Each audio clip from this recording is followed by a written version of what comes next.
We continue reading from Srimad Bhagavad Gita as it is. We are on chapter 3, text 25.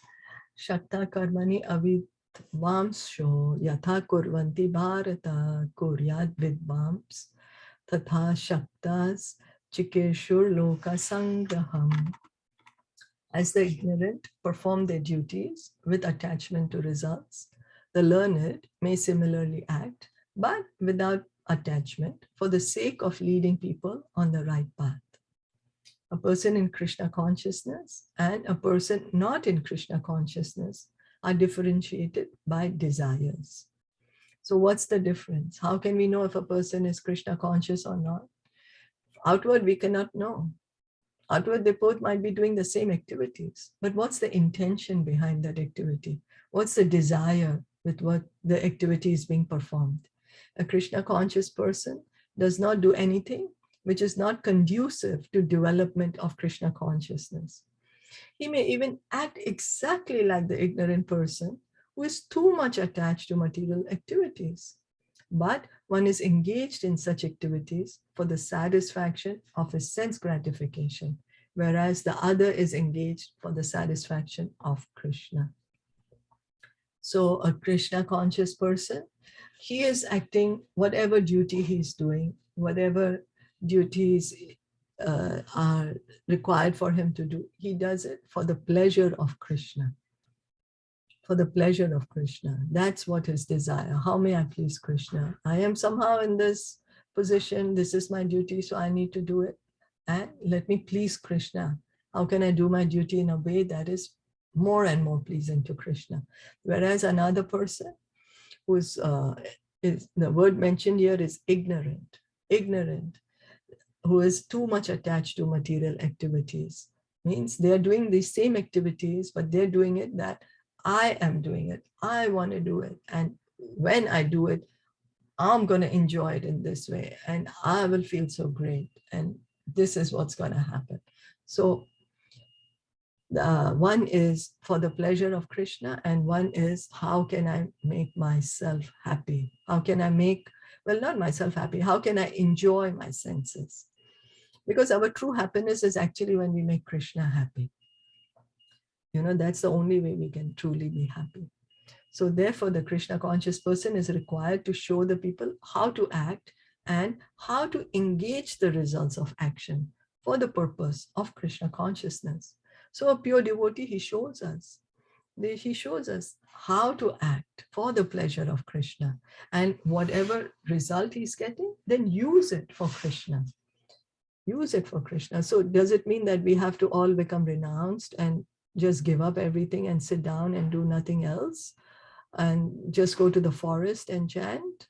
No, wherever we are, whoever we are, Lord Caitanya says, just chant Hare Krishna. And whatever duties we need to do, offer the results to Krishna, connected to Krishna, related to Krishna. Of course, we don't do the sinful activities. We are prohibited from doing the sinful activities.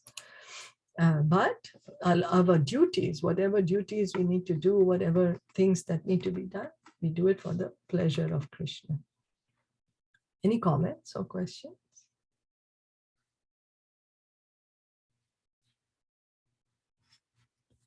No, then we'll read the next verse, 26. Nambuddhi bedam janayed agyanam karma sanginam jo sayed sarva karmani vidwan yukta samacharan, so as not to disrupt the minds of ignorant men attached to the fruitive results of prescribed duties. A learned person should not induce them to stop work. Rather, by working in the spirit of devotion, he should engage them in all sorts of activities for the gradual development of Krishna consciousness. So it's not that we have to tell people to work. No, we tell people, do whatever work you need to do, but work in a spirit of devotion. Work for Krishna, work for the pleasure of Krishna. So this is karma yoga. I like to do certain thing, I will do it, and let me offer the result to Krishna. Let me see how I can please this to Krishna. How can I please by doing this? How can I please Krishna? How can I relate whatever I'm doing to Krishna? Vedascha sarvar aham eva vedayaha.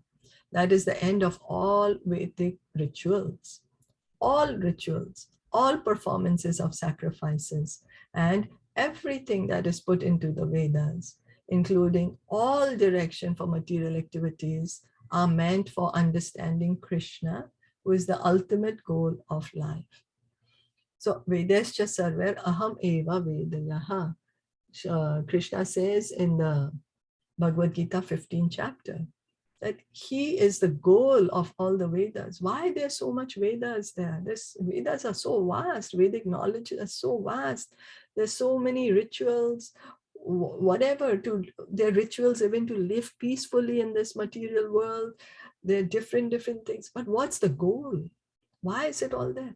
Just for us to become Krishna conscious, for us to understand Krishna, to understand him in truth. We'll say, of course, I know Krishna, that boy he was born in some village, and he used to have many girlfriends, and, he was a thief also, but later he went and became a king somewhere.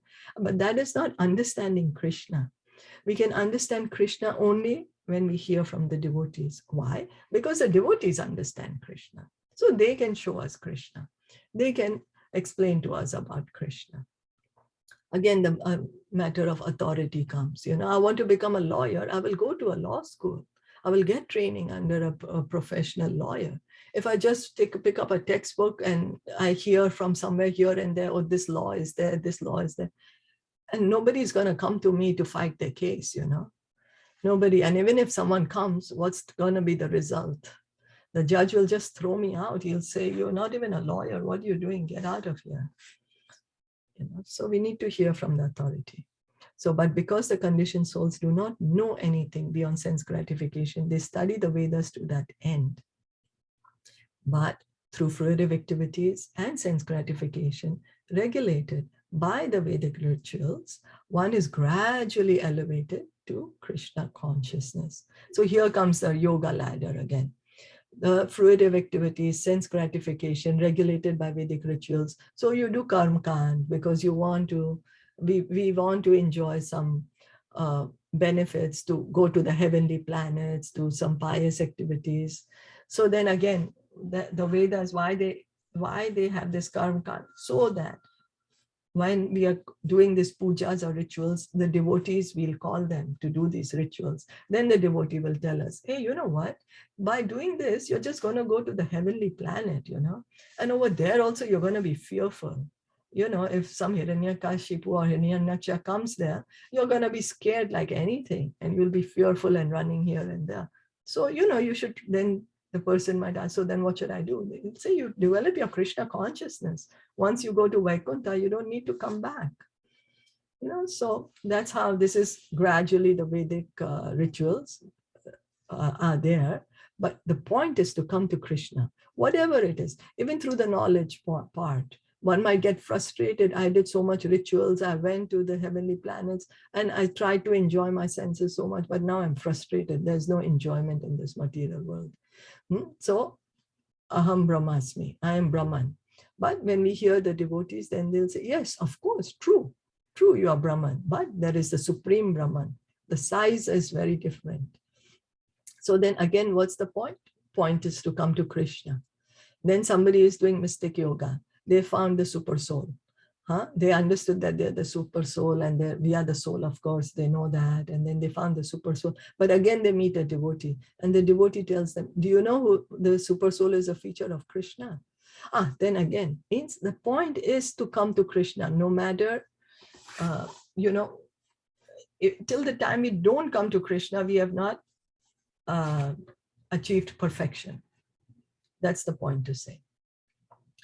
So to become Krishna conscious, that is the goal of life, ultimate goal of human life. Why? It's because that's our true position. That's who we truly are. We each are truly Krishna conscious.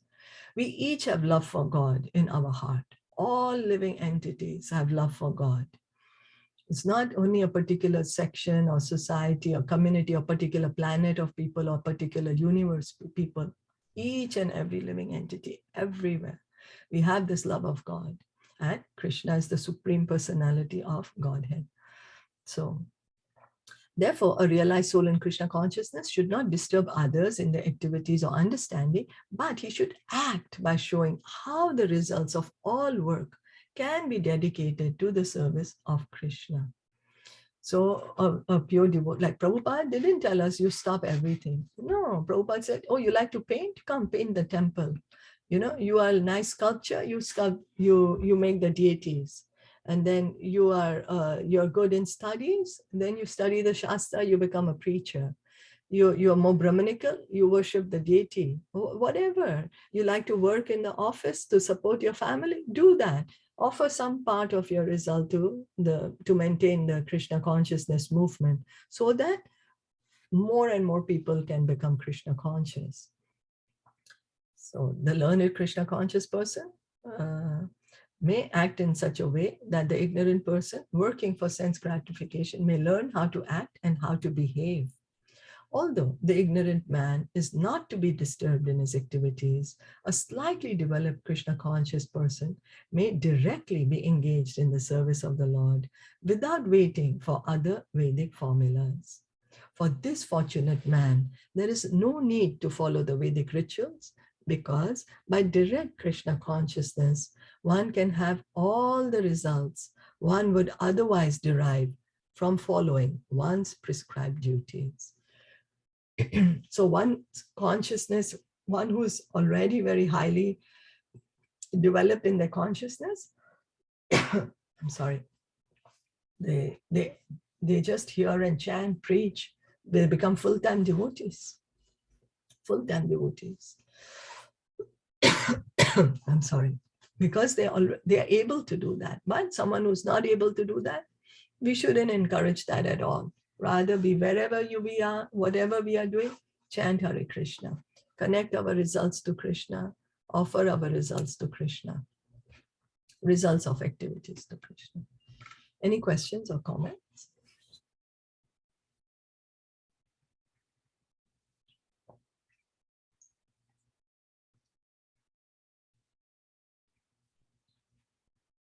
If no, then we'll stop here today. Bhagavad Gita ki jai, Srila Prabhupada ki jai, Gaur Premanande, Hari Bol, Hare Krishna.